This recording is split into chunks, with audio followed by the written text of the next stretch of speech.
It was a night. Oh, it was a night. It really was such a night. You know what's funny is I live my life standing in front of thousands of people. Tomorrow night, I'll be in Chicago, 15,000 people, and I swear to God, I am more nervous in this moment than I'll ever be. And it's because of you. It's because you really matter to me. You really do. Not that those 50,000 people in Chicago don't matter to me. You also matter to me. This is really special for me, ladies and gentlemen, because tonight I have the honor of introducing one of my heroes, a true hero, not just to me, but to the rest of the world.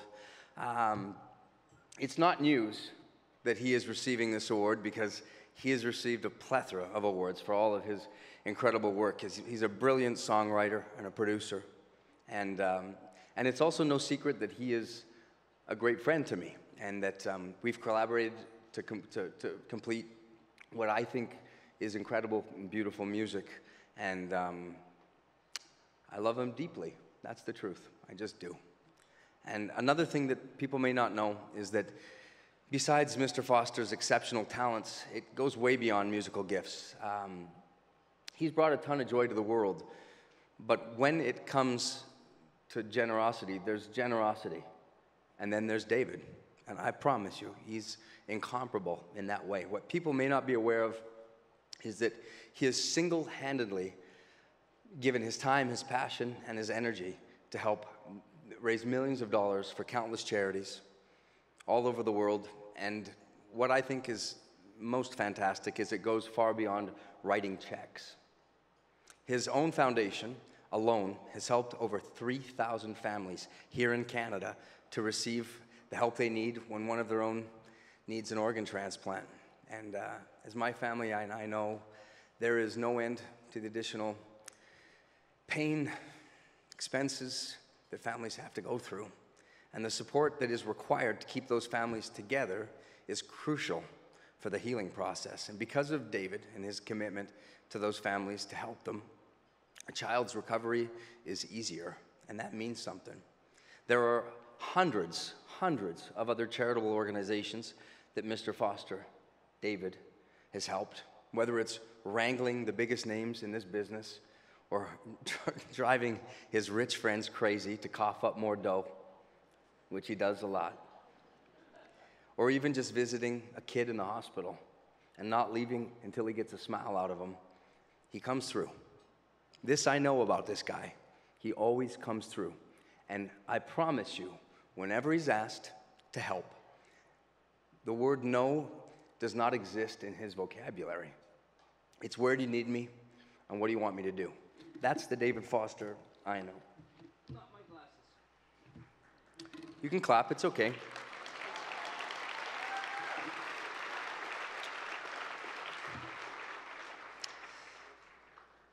This is so deserved. He is really an incredible human being, and he has inspired me to be a better man and to embrace the importance of giving back however I can. Canada, be proud, because you've brought into the world the giant humanitarian, a man with a heart that is as big as the sun. Tonight, I truly feel that we owe him not only our applause, but our genuine gratitude. David is a reminder to all of us that we can and should raise our game, look into our own hearts, and leave here thinking about what else we can do.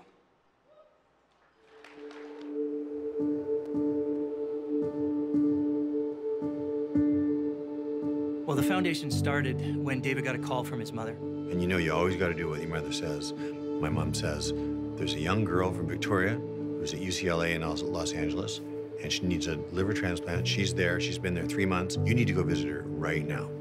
So I did.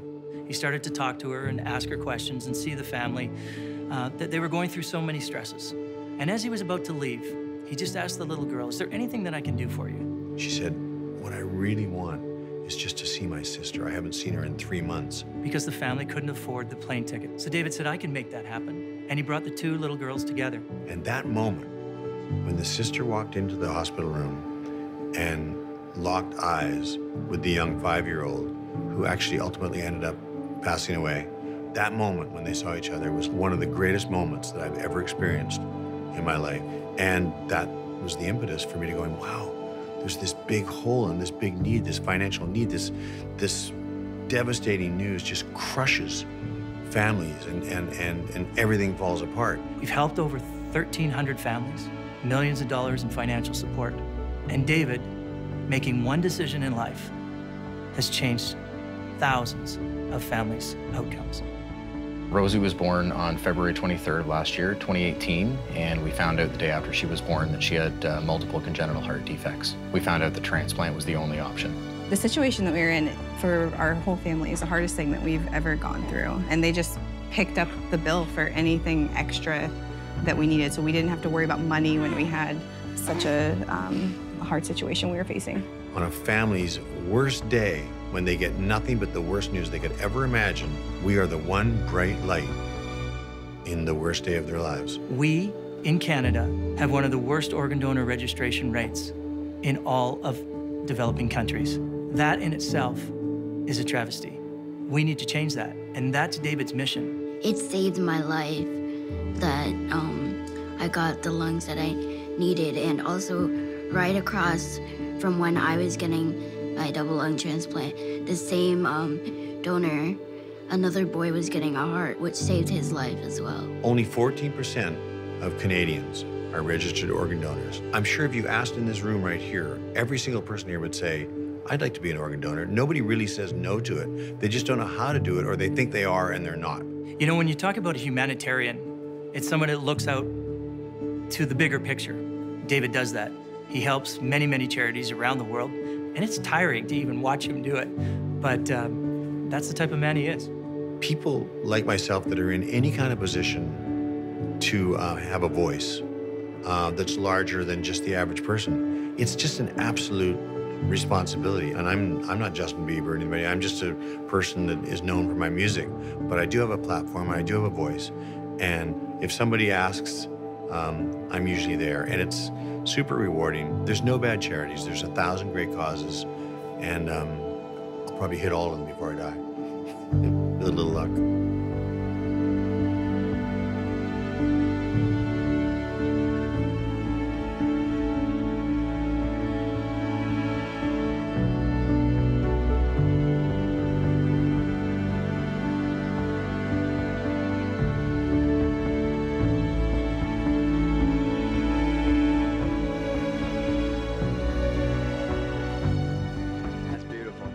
Ladies and gentlemen, please welcome the 2018 Humanitarian Award recipient, Mr. David Foster.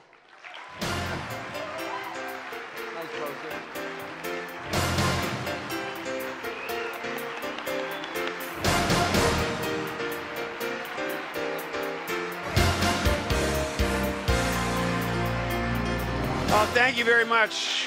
Please take your seats. First of all, thank you so much to Michael Bublé for coming all this way just to present me with this award and to pick up a JUNO of your own, as a matter of fact. Congratulations to that too, Michael, and thank you so much, along with Bruce. This was sort of Michael's idea, so thank you. Also, I'd like to give a shout out to the JUNOs, to Karis, and to Walt Grealis and Stan Cleese for being such visionaries years ago to start this organization. So I've been thinking a lot about this award. A humanitarian award given by a music awards event. So it leads me to talk about my foundation rather than my music. So in the early days of the foundation, in the mid-'80s, we were hitting it out of the park, literally. 30 celebs a year coming to my hometown of Victoria to play softball to thousands of people, and then huge concerts at night. John Travolta, Wayne Gretzky, famous actors like Gene Hackman, Olivia Newton-John, Natalie Cole, Celine Dion, the Prime Minister, Mario Andretti, and on and on. It felt exciting. I knew I was doing something good, but my commitment level was not where it should have been. I was young, and music and success was driving me, not philanthropy. And then after about 10 years of charity events, I took a hard look at our bank balance, and I was horrified to discover that we only had $49,000 in the bank. I was ashamed, and incredibly disappointed in myself, because so many people had volunteered their time and money, and I was literally running the ship into the ground. And we were getting fast to a place where I couldn't help the families that I promised my mother that we would. So I quickly learned that there's a big difference between attaching your name to something and actually doing the hard work. So I made a 180-degree turn, a full commitment. And I don't want accolades for this. I think that, like I said in the video, anyone that's in a position to use their name to do good should accept it as a responsibility and not a burden. And then, in 2008, I made the smartest move ever. I hired Mike Ravenhill, sitting right over there, who was in the video, who had been a volunteer for the foundation for 22 years. And I actually offered him a paying job, a very low-paying job, as CEO to make us a leader in charity work. Then we put together an incredible board of directors, and some of them are here tonight. Walter Schneider from Remax Realty, and Jim Treleving from Boston Pizza, and from Dragon's Den right down there. Two of the most generous people on the planet, both of who have donated 7 figures to the Foster Foundation.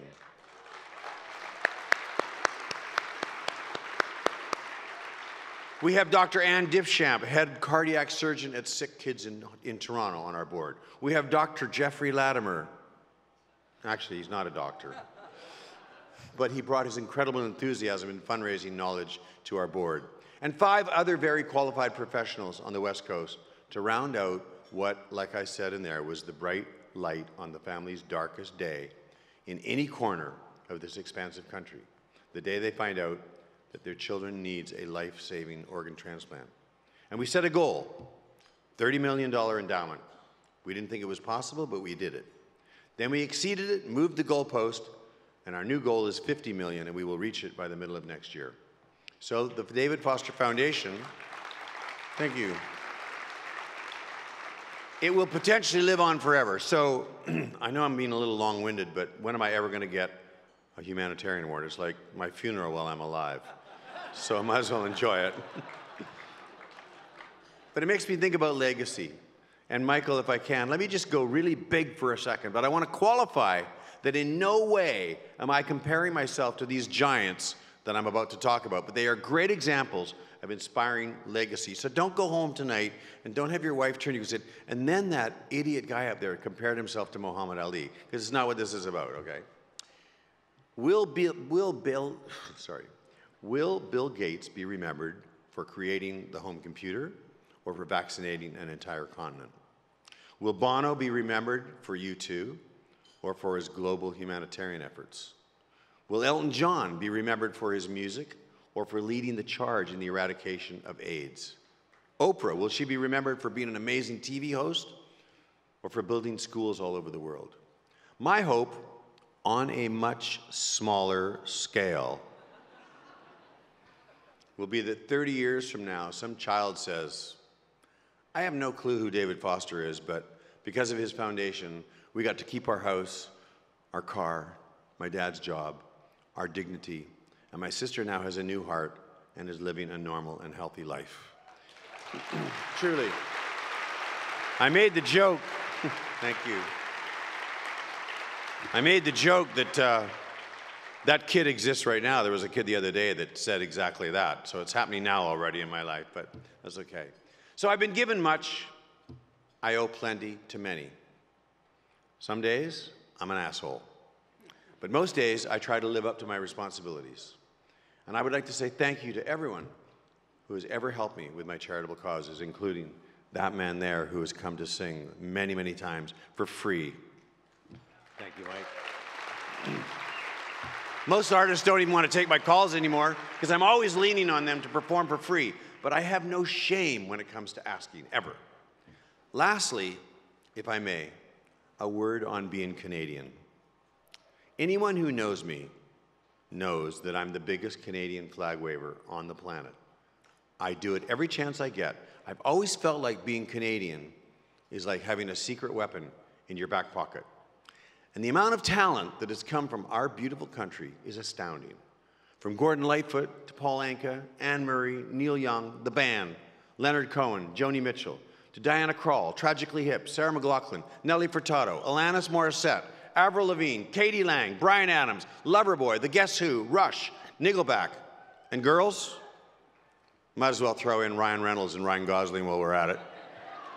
Shania Twain, Celine Dion, and Michael Bublé. We are not followers, we are leaders. And let's also remember at least 4 of the top 10 artists in the world at this very moment in 2019 are Canadian. Justin Bieber, The Weeknd, Shawn Mendes, and Drake. And 5 with Michael Bublé. We are loud and we are proud of our own. I love being Canadian. I love my 2 jobs, musician and chairman of the David Foster Foundation. And I truly am touched and honored to receive this award tonight, especially Mike, who flew all this way to give this award to me. Thank you to everyone here. Congratulations on your Juno, and here's to a great show tomorrow night, and congratulations to all the nominees and winners tonight. Thank you.